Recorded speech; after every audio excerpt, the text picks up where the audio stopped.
This is Eclectic Podcast. In this episode, we'll be talking about religion, as it were, generally speaking. And in recent times, there have been a lot of concerns about religion, especially with millennials who seem to be, generally speaking, a little bit suspicious of religion. And historically, if you look at the secularization theory, for instance, it was postulated several decades ago that there will come a time that religion will die down. But it doesn't appear to be the case. If anything, religion keeps growing. Like Africa, religion is thriving. In the West, of course, religion seems to be dying down. But religion is still a very big thing in the world. So today we just want to talk about, especially to just focus on this idea of religion as a scam, especially among young people, among young adults. There has been this suspicion that religion is a scam, particularly the Christian religion and religion broadly speaking.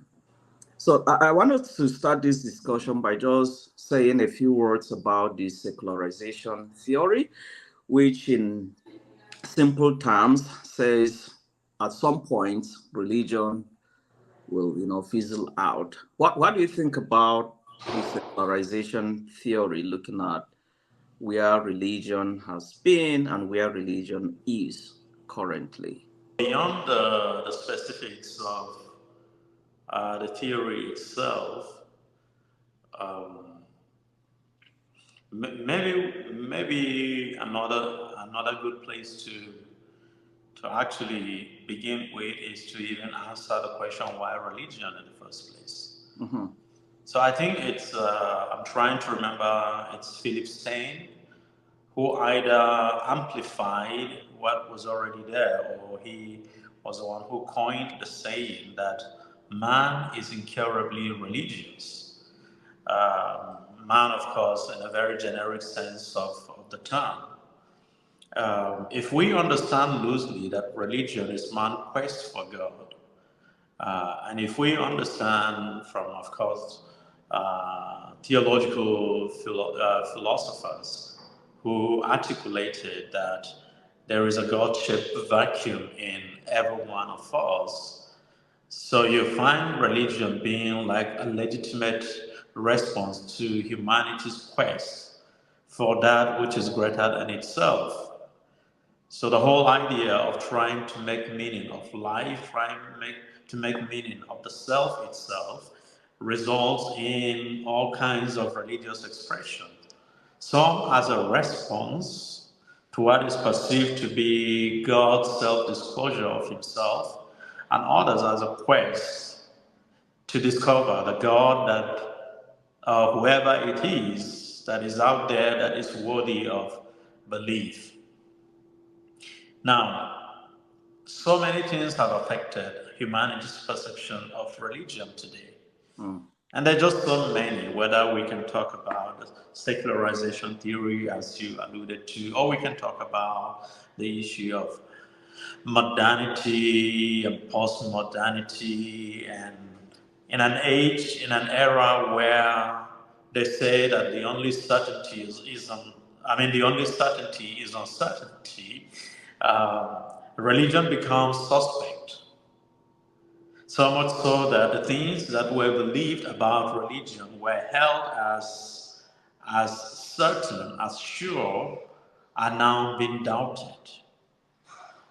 So humanity has doubted itself as a result of all of these theories that have emerged, and continues to doubt. And I remember saying somewhere that at some point, even issues like the pronouns that we now use, at some point we were so certain what it means to be a man and what it means to be a woman. Now we are not even sure. At least they try to make it look like nobody is even sure. So religion within this marketplace of ideas is not exempt from the scrutiny that comes with the postmodern era.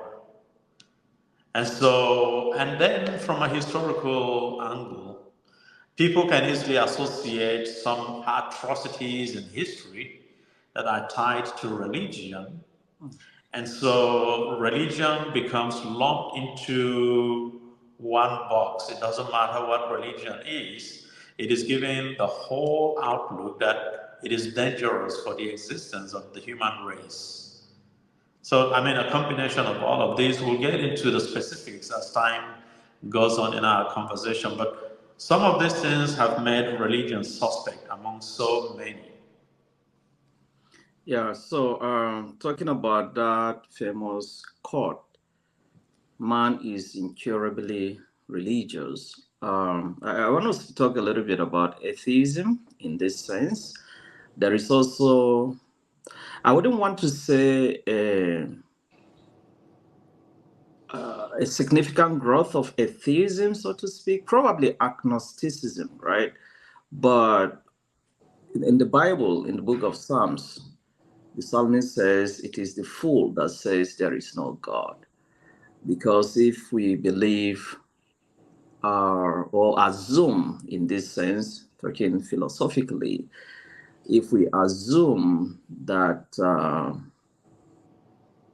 we didn't put ourselves here, or there is something beyond the ordinary, there is something, when you look at the world, the other day I was showing my kids, this video, this science video on YouTube, just talking about the earth, how small the earth is compared to the moon, and how small it is compared to the stars, then compared to the sun, then compared to the other planets. And we are talking about just one universe, all the planetary bodies and everything, they are in one universe, and one star is bigger than a universe, and there are several thousands of universes out there.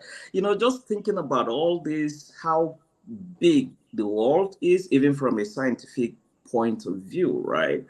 Um, it's difficult. I don't know who said this, but someone once said, "I don't have the faith to be an atheist," right? Which sounds ironic that I don't know enough to be an atheist, right? So people tend to think that, oh, becoming atheist, believing in God, is the difficult thing. Actually, being an atheist is the most difficult thing. I was listening to one of these famous scientists, American scientists, Neil deGrasse. He was talking about someone asking how much of the universe, how much of the world that is out there do we know scientifically?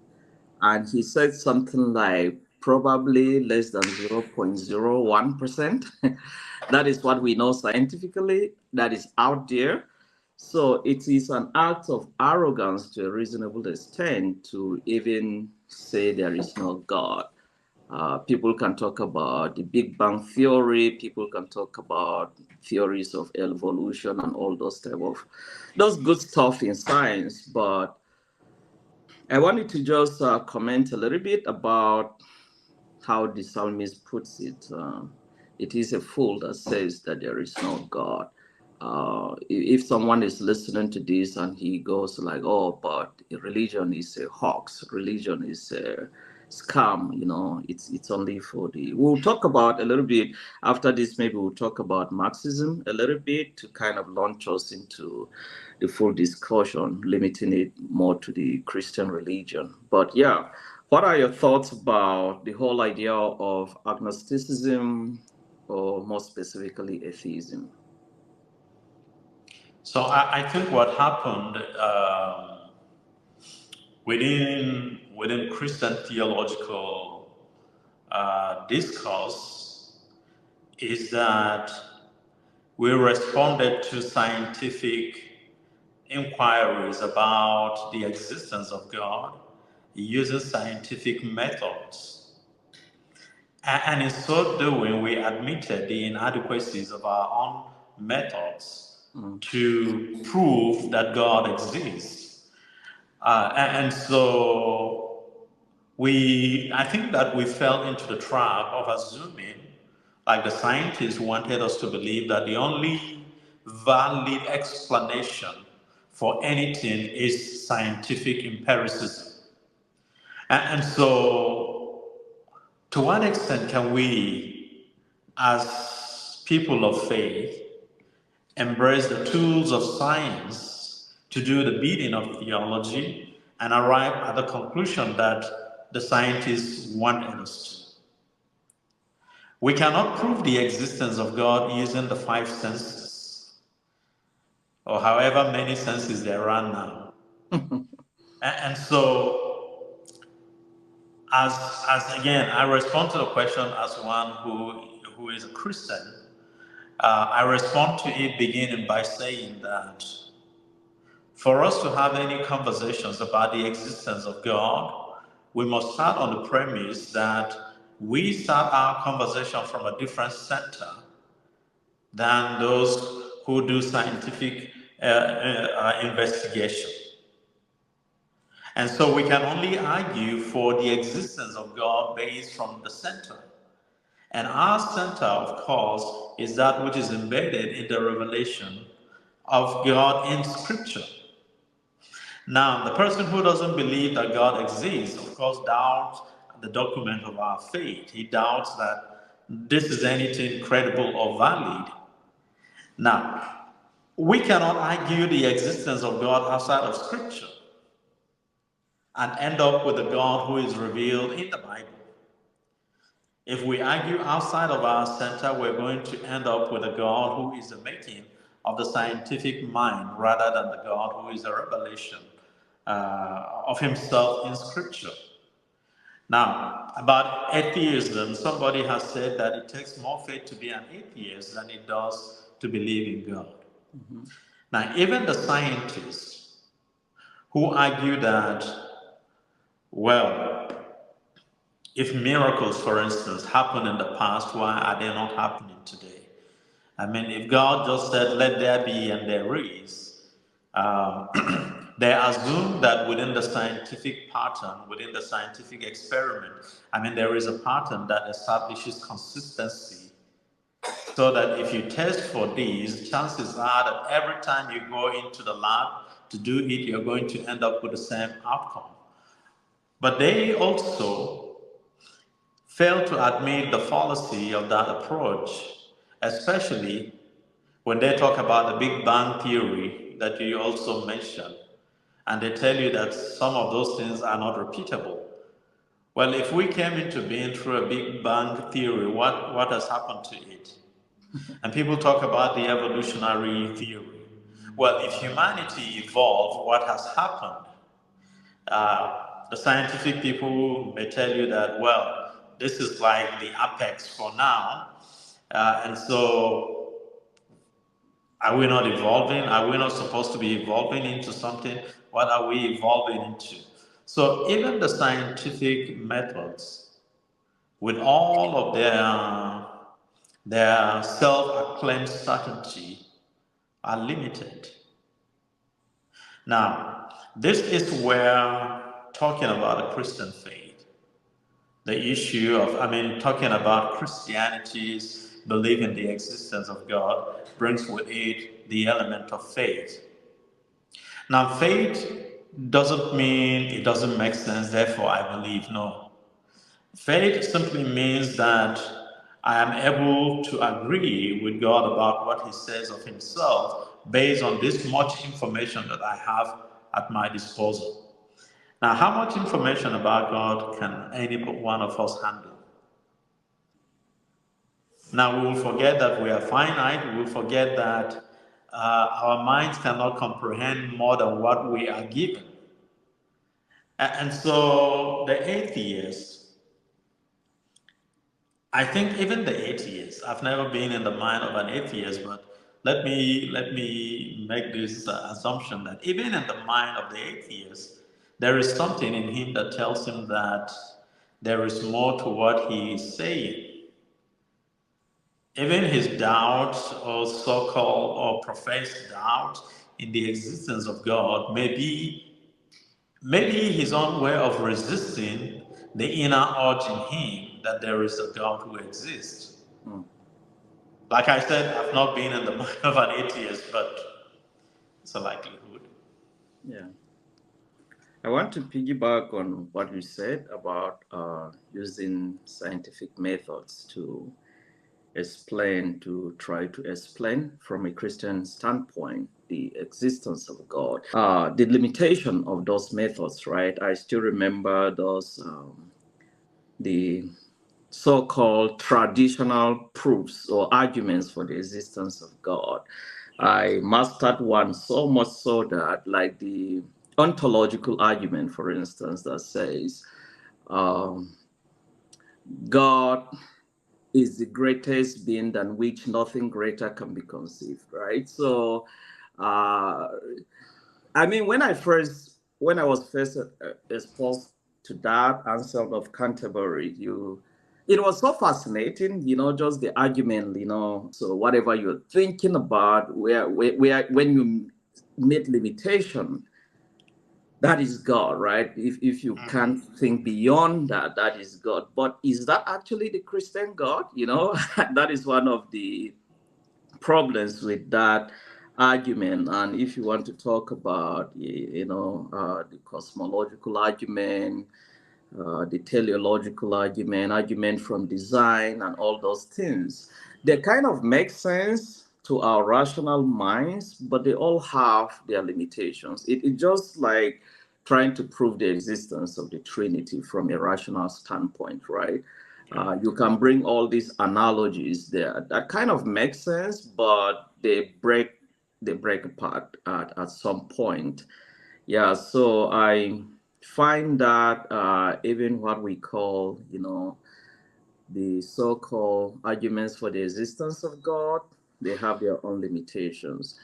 I kind of love what Blaise Pascal said, that at the end of the day, if you believe in God and discover, right, that he doesn't exist, what have you to lose? So the Pascal's wager, right? I just kind of love that. For me, it makes the most sense that by virtue of believing in God, it saves you a lot of trouble. Just look at, so if you don't believe in God, if you don't believe, just as you were trying to paint this, picture of you are not an atheist, you can't be in the mind of an atheist, right? To understand. For me, take away the belief in God, take away the belief in something beyond this. How do I live my life? I'm just wrestling with that. How do I really live my life with all the trouble, the chaos, the trauma of this life? So what is there to hold on to? Is that all that there is? I live 70 years, 80, 90 at most, I'm gone. I see people that I love, they die, they are gone. That is it. Whatever you accumulate on earth, you become frail, old and frail and sick, and is that all? Living like that, for me, it's just the thought of it is frustrating and psychologically haunting, that you don't have anything to hold on to. All you are living for is now, and when you die, that is all. So for me, just as you said, you alluded to, it takes a lot more faith to be an atheist than to believe in God. I just don't know how people. I also don't want to make a generalized statement here about people going through psychological trauma and that type of thing if they don't have God.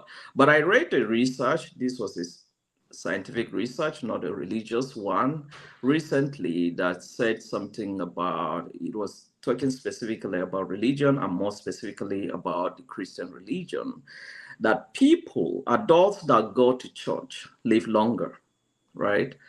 Just going to church, believing in God, it like elongates your life. It has that, proclivity to elongate your life than people that don't believe in God, because you're part of a community, you believe in something. There is a sense of hope when you're dealing with life's predicaments and that type of thing. Um, Maybe at this point we should talk a little bit about Marxism, right? Religion is an opium of the masses. That is one quotation that you hear almost every now and then. People love to throw it. Religion is just an opium for the masses. It's like people that are not as bright as or not as privileged as intelligent. So the way I want us to talk about it is there is a sense of, okay, let me choose my words carefully. There is a sense, from a practical standpoint, there is a sense of, Marx was up to something, right, by saying that. Because just think about rich people, the billionaires, the millionaires. Do they care about God? On the most part, they don't. Most of them don't. And they seem to have life is good. Um, who are the majority of people that believe in religion? To a reasonable extent, the masses. So, what do you think about this Marxist critique of religion as being the opium of the masses? Do you think most of the people that believe in God, whether Christianity, Islam, or whatever religion they are in, if they have everything they need, would they still believe? You had asked before now how people who do not believe in God are able to live through life.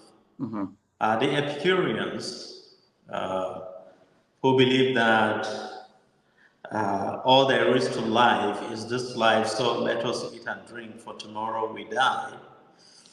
Uh, the secular hedonism has been an approach that people have adopted.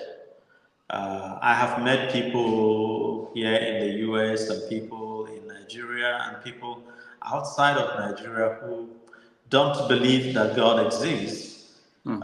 They don't seem troubled, they don't seem bothered by life. They go about their life as normal as they can. So people are able to live, but you're talking about the quality.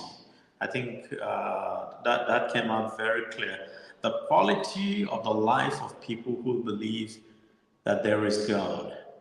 And of course, in this case, those of us who believe in Jesus Christ as God's revelation and way of salvation.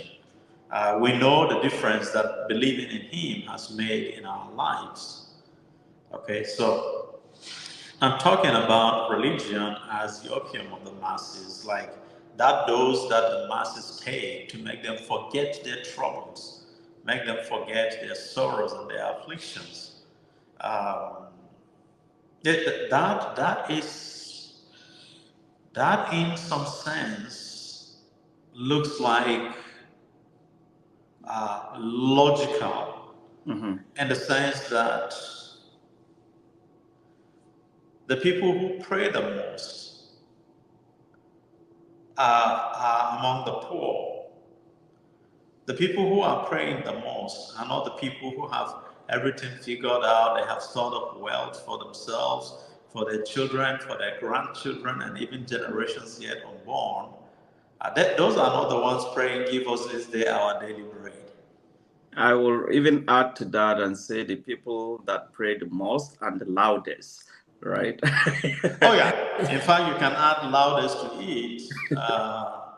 Of course, we will have to adopt the Elijah and the prophets of Baal method. Maybe scream. Maybe your God is asleep and he needs to be woken up. There's Naturally, it seems like there is a correlation between people's socioeconomic um, conditions Hmm. and their religious affections. That's true. So that in more marginalized, in more disenfranchised, um, societies and communities, the recourse to faith, mostly as a first response in every situation, is usually very, very high. So And we I can think that talk is about the the African continent. yeah, sorry to interject. I think that is the what you just said is the foundation of the secularization theory, right? That it is because of all these, socioeconomic problems that people gravitate toward religion. By when society keeps becoming enlightened, resources, distribution of resources and that type of thing, people are becoming more educated. They have access to resources. Religion will die a natural death. Why they will argue, for instance, that the secularists will argue that if you look at the West, that is what is happening right now because people are doing well. Take the United States or Europe, for instance, people are doing well on the most part. That is where religion is on rapid decline. But if you go to places like Africa and other places that are not that well off, people gravitate towards religion because of these social economic inadequacies. It's going to be a generalization, uh, overgeneralization actually, to say that people gravitate towards religion because they are on the lower bottom of the socio-economic ladder. Um, because then it cheapens Christianity to this Marxist ideology we're talking about. That I mean, religion is there as the opium of the masses. Does it do more than just the masses? Yes. How many wealthy individuals have made wealth and discovered that it's all useless? That wealth doesn't even answer. Even if the Bible said that money answered all questions, they made all the money and discovered that there were just so many questions that money cannot answer, and they find themselves in the place where faith becomes the meaning. So beyond just the means, I think it's more of the meaning. What is it that gives meaning to life? Is it just having the means? Or do people go to, again, let me backtrack a little bit and say this. Now, yes, on the African continent, you find um, a dysfunctional healthcare system whereby people go to one prayer house or the other, go to one prophet or the other to be prayed for healing. Um, you have, failed infrastructure just everywhere. And so, yes, people see religion as a way of coping. But the Christian faith itself is not just a psychological escape hatch from the reality of life. Mhm. It is beyond that. So people can have all the riches and all the affluence that come with riches, and by the end of the day, still be able to feel like Solomon and say it is vanity upon vanity. Mhm. Because then the world doesn't answer the inner questions of the soul, which is for God to show us His glory. Now, that is the yearning of every human being, whether we claim to be atheists or not. This God-shaped vacuum that we talked about um, can be something we can elaborate upon today or for another day. But when you look at the ministry of Jesus, now I'm going to the specifics of Christianity. Who were the people that he said he came to save? I mean, it's everyone, but his ministry targeted those who were marginalized, the downtrodden, the outcast, people who were considered religiously and ceremonially unclean, people who were like a misfit for society. Mm. And so there is something that he makes about that. Um, in fact, he will say that those who are well do not need a physician. I would argue that Christianity, at its inception, has never been intended to be an elitist religion. Now, not that it's not going to not that it's not going to reach the elite. It is going to reach the elite and reach people of all classes, of all genders, of all races. Talking specifically about the church or the Christian religion, right? Um, these days, you see all kinds of things happening in the church. Talk about scandals from one famous pastor to the other. You also see claims to miracles that sometimes just beat your imagination. Of course, the miraculous is a foundation. It's one of the foundations of the Christian religion. If you take away the miraculous, there won't be the resurrection and all those things. So, the miracles of Jesus, the New Testament, so we are not in any way trying to debunk the miraculous, but a sense of abuse and caricature to a reasonable extent of what is happening. Uh, it's making people to question the validity of the Christian faith. And to a reasonable extent, it makes nonsense of the followers of Christ. When you see some of these things, all kinds of memes about different pastors, especially from our beloved continent of Africa. You see all kinds of things coming. Sometimes you cannot, even as a Christian, it just watching those things, it just breaks your heart. You see people being climbed upon by men of God. You see, all kinds of things that are just ridiculous, right? In the name of miracle.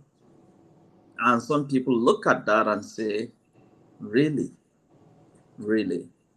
Is that Does that make sense to even the rational person? Who are these people?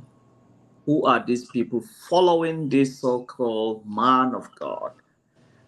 How can they come back to church the next day having seen this thing that is kind of very clear that something is wrong, So I don't know, what are your thoughts about about this trend? So I'm going to respond to your question from broader angles. One is for people who feel like religion is a scam, and but for most of those people, it's not just religion in general. They are specific. It's about Christianity. Mm-hmm, mm-hmm. So not only is there a display of suspicions against the Christian faith, there is also a display of hatred for Christianity when people say, oh, religion is a scam. As people of faith, when we view even our faith through the lenses of history, we must take responsibility for the atrocities of the church in the history of the church and said, yes, we got this wrong. Whether it is racism, that the Bible was used to justify the concept of racial superiority and inferiority, we must take responsibility for that. The cause of harm. Whether it is slavery, where the Bible was used and Christianity was used to justify the enslavement of another race, we must take responsibility for that. Mm-hmm. Now, I can only speak as a Christian and say there are places where we need to take responsibility for the misdeeds of the church who used scripture wrongly interpreted to subjugate and maltreat fellow human beings who are created in the same image of God. I'm not going to talk about slavery in Islam and the cruelty of that form of slavery because it existed.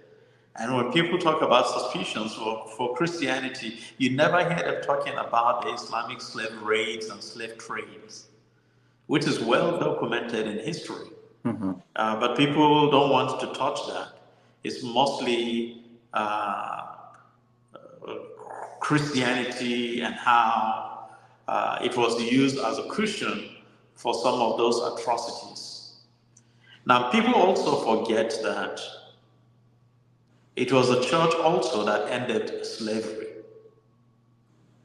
So even if we want to hold ourselves responsible for the misdeeds of the past, while ending it is not a justification for what was done, at least there is a realization that what was done was wrong.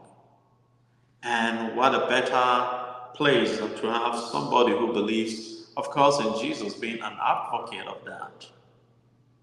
So Yeah. that will be the beginning for me from a historical angle. But then coming down to If I may say something about that, yes, somebody listening to this may want to let me try to play the devil's advocate, right?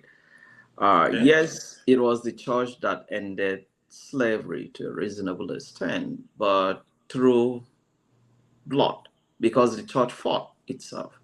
Members of the church, it wasn't like, oh, there was this general understanding and consensus.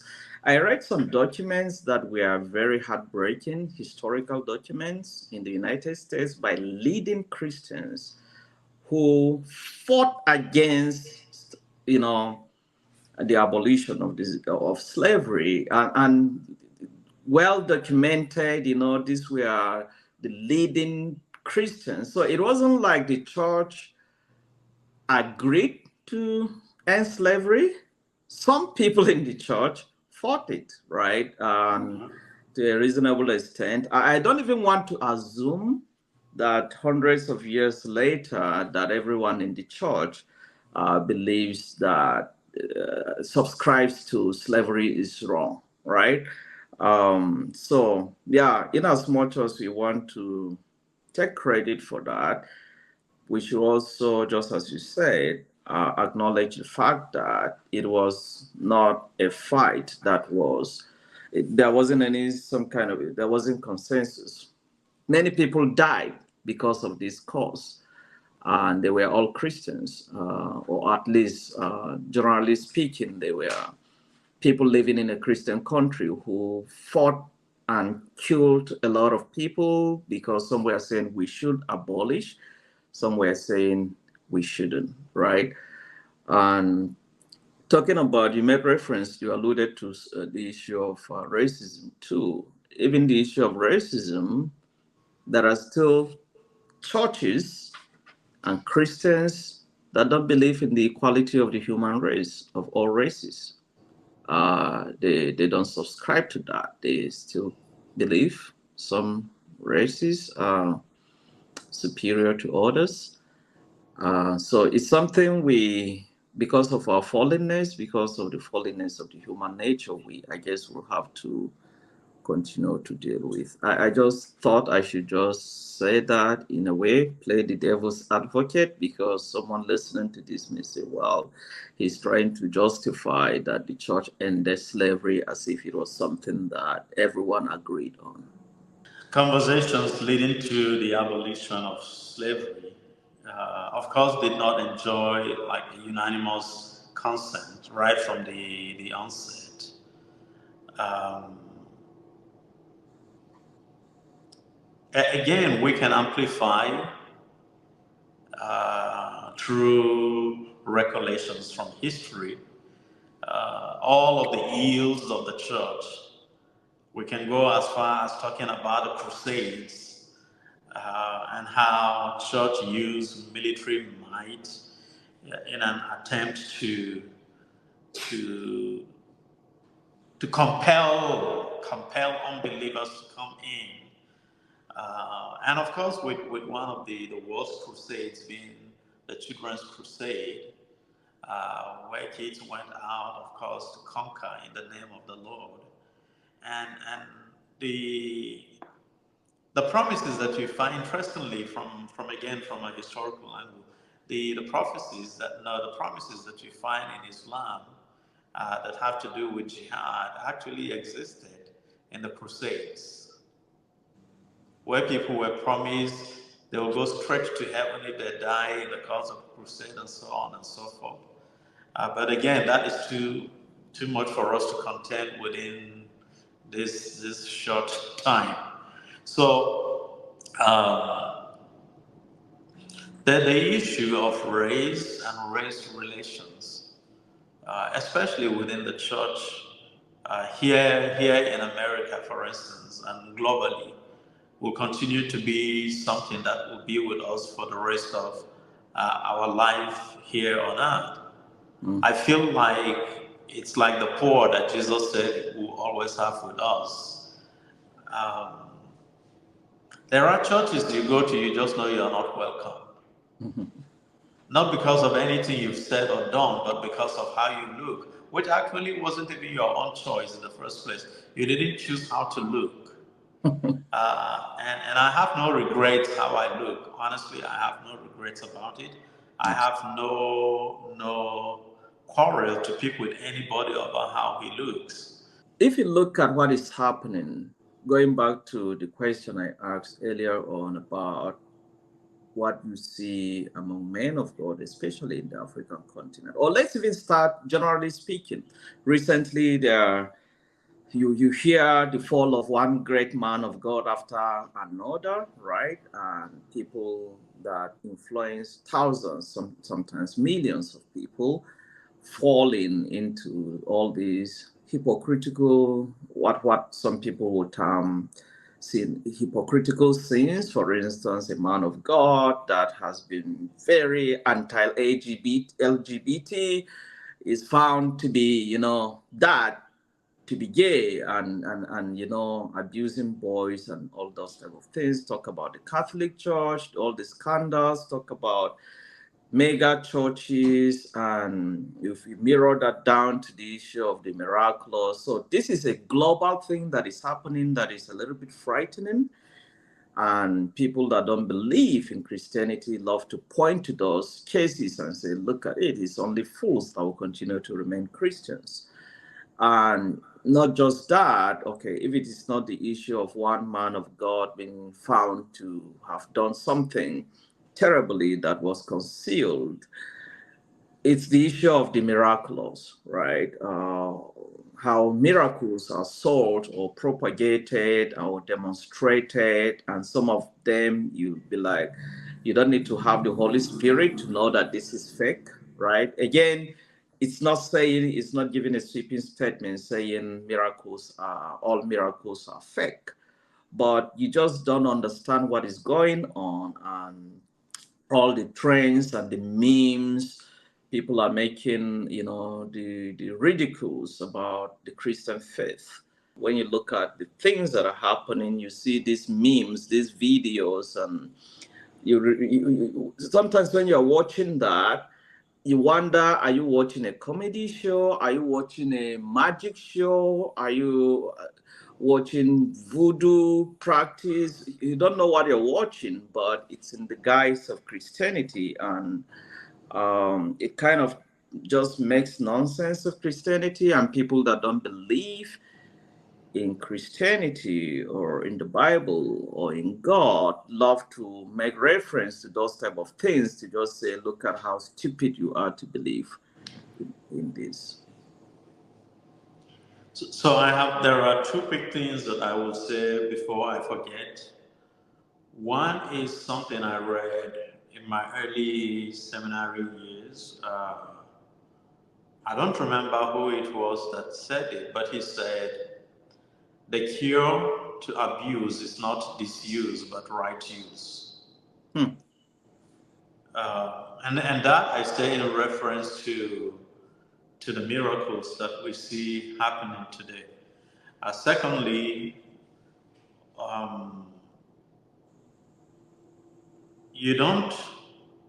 The reason people fall prey to these charlatans who are masquerading as men of God is because people have not acquainted themselves with the original.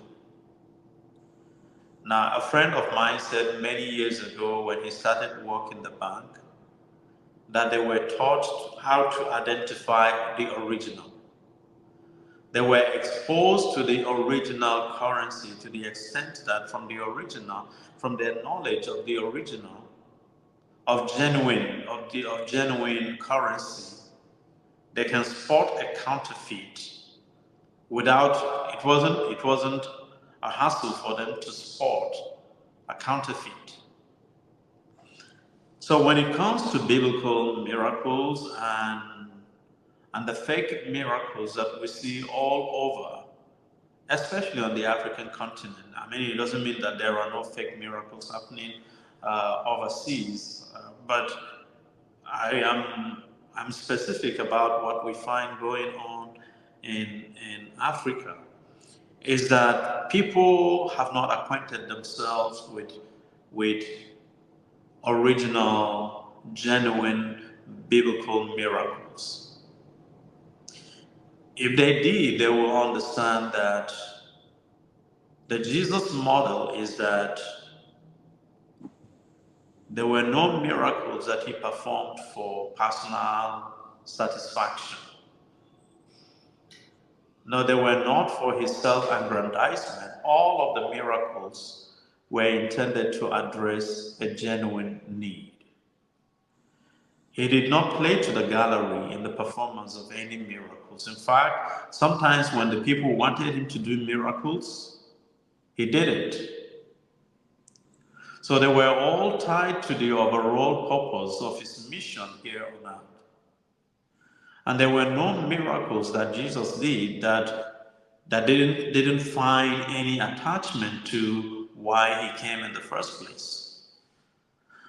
So what we find going on today are showbiz people. And these people in showbiz have invaded the church. Yes, they speak religious language, Christian religious language.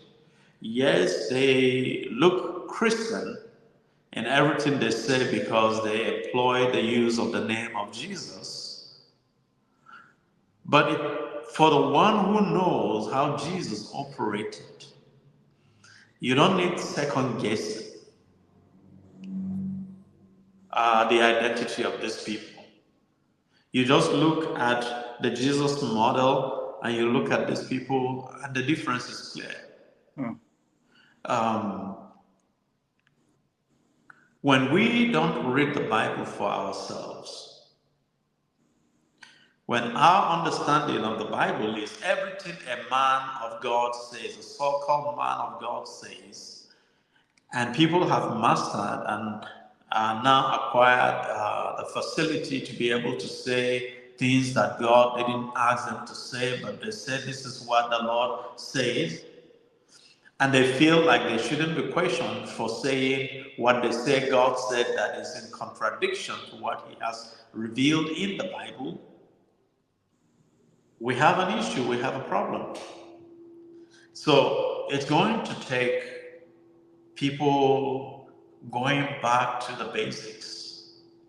And going back to the basics will be to go back to the Bible. Try and study the healings or the miracles of Jesus in the Bible. No miracles were arranged. So you find arranged miracles today pervading the church. You find false miracles today. You find people, also like a lady who went to a crusade and said, oh, she's just been healed of peptic ulcer. How do you know, standing there, that you've been healed of peptic ulcer? Have you tried any of those triggers for the ulcer and you discovered that what you just tried, with everything you have done, the trigger isn't working, that you are normal, you're okay, you are fine? Has anyone been able to certify that you are healed? When the lepers were healed in biblical times, they had to go to show themselves to the priest that they were healed.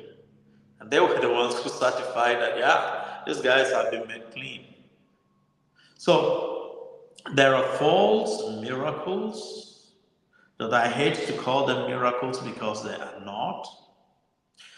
But it's gone so bad that people have resorted to employing demonic powers to attempt to do things for God that God doesn't have anything to do with.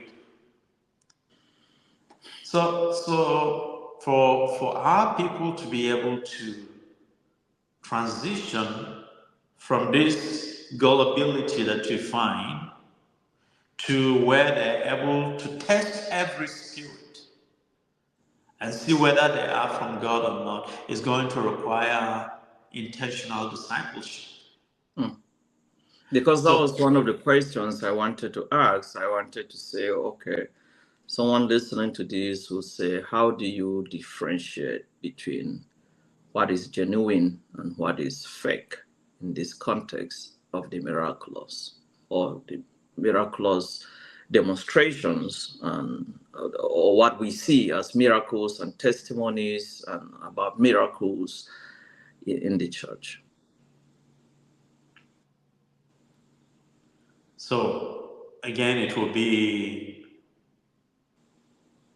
exposing them to genuine biblical miracles. Where do we get the resources to do that? The Bible is there.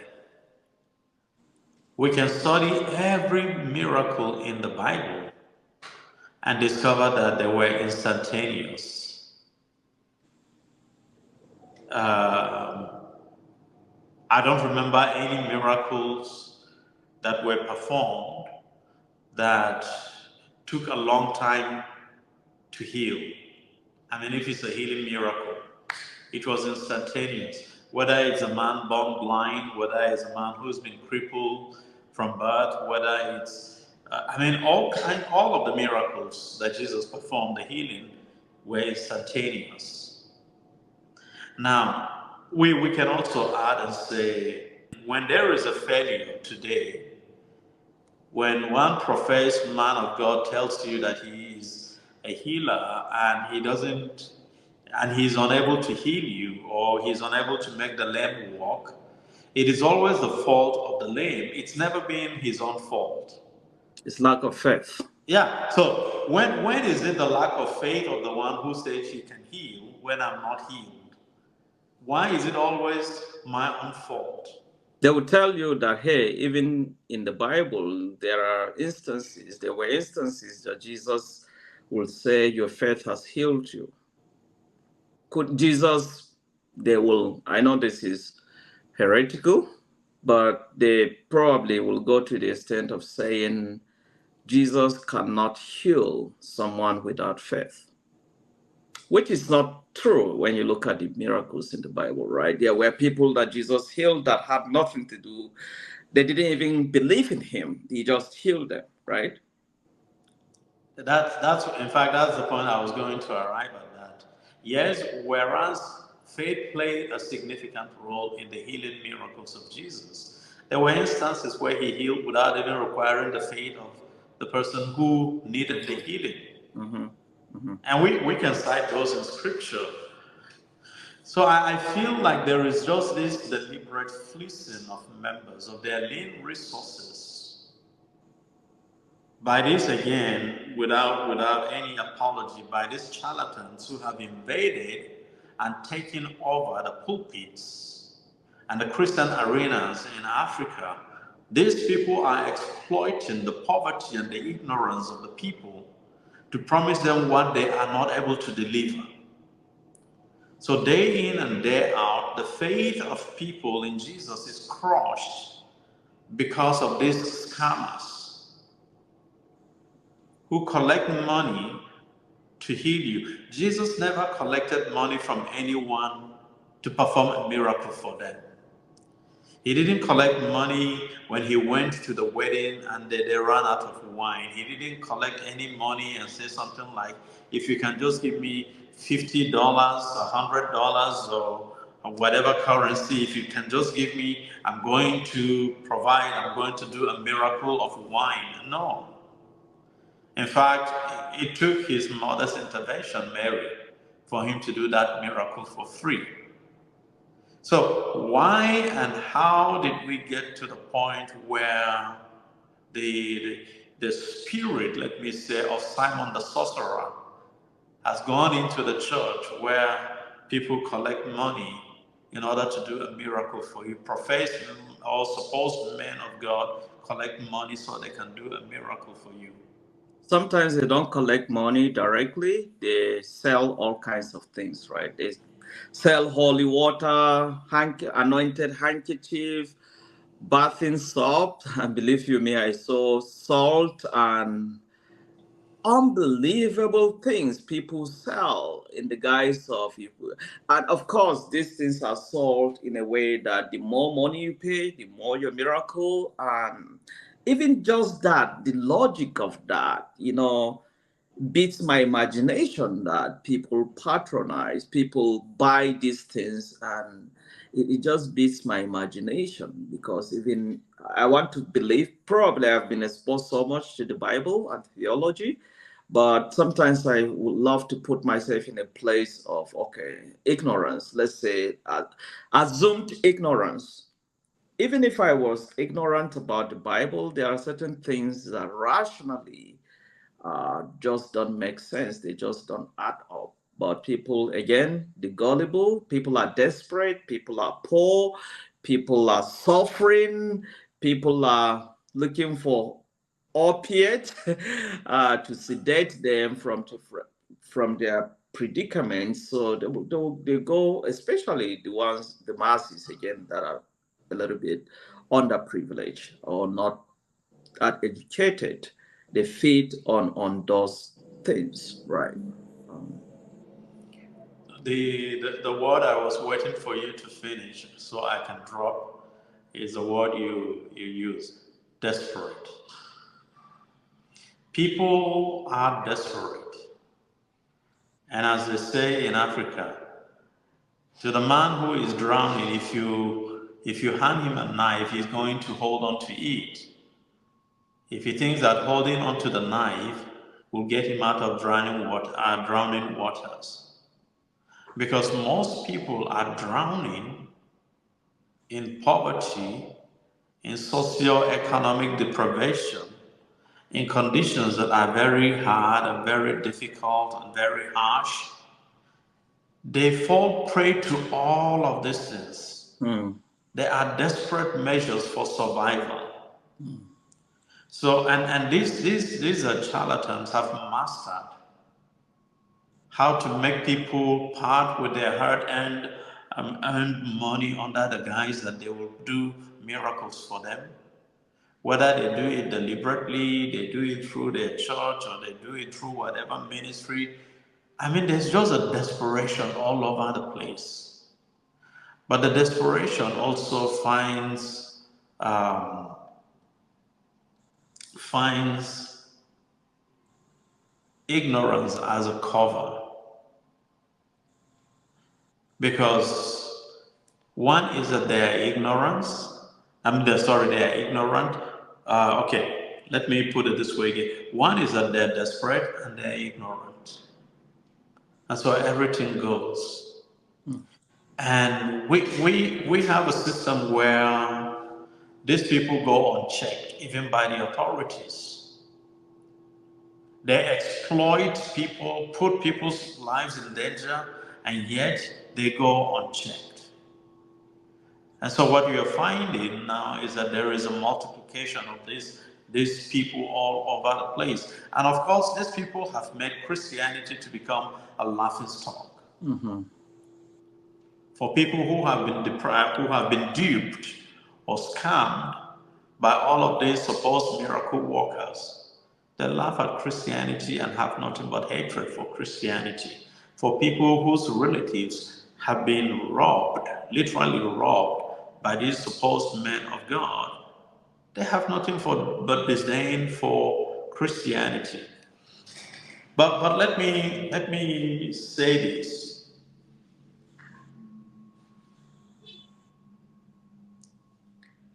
People haven't stopped eating simply because they ate one food and they didn't like it. We still eat. At least now we know what not to eat. The same applies to medication. The same applies to hospitals. You go to this hospital, it didn't work. You didn't conclude that all hospitals are bad. Mm. But why is it that when one man of God misbehaves, then all men of God are seen in that light? When one misrepresents the faith, it is not an indication that that is all that there is to the church. So why do we get this bad rap all over the place? Like every church is like that, Christianity is like that, simply because a few have misbehaved and misrepresented the faith. I think we will stop here. We'll continue to, this is just the beginning of a conversation. We'll try to do an episode to just talk about, to try to dissect the book you wrote more than a decade ago, titled Men of Gold, a play of words there, men of God and men of gold. Which one are they, right? So we'll try to do an episode, maybe the next one, to just talk about that book and its relevance to what is happening today. So we'll try to stop here. And if you are new to this podcast, we are just two ordinary people trying to give our random thoughts about things that we observe in the society. So if you watch to this point, I will believe that you enjoyed it. So I will encourage you to subscribe to the channel and follow us on Facebook so that anytime we drop another episode, you will, readily find it and watch it and benefit from it. We'll try to be more consistent. We have not been. This is after our first episode. We took about a month or more to do this one. We'll try to be more consistent, even if it is just once in a week, to try to just talk about something. We try as much as possible not to make this sound very academic or philosophical or intellectual as such. We try to just speak in plain, probably not as plain as some may want like, but we just try to make this dynamic. That is the word. Dynamic conversations. We don't have any scripts. We just talk about whatever comes to mind. Of course, we have a direction about the episode. This is what we want to talk about, but we don't have any outline or anything like that.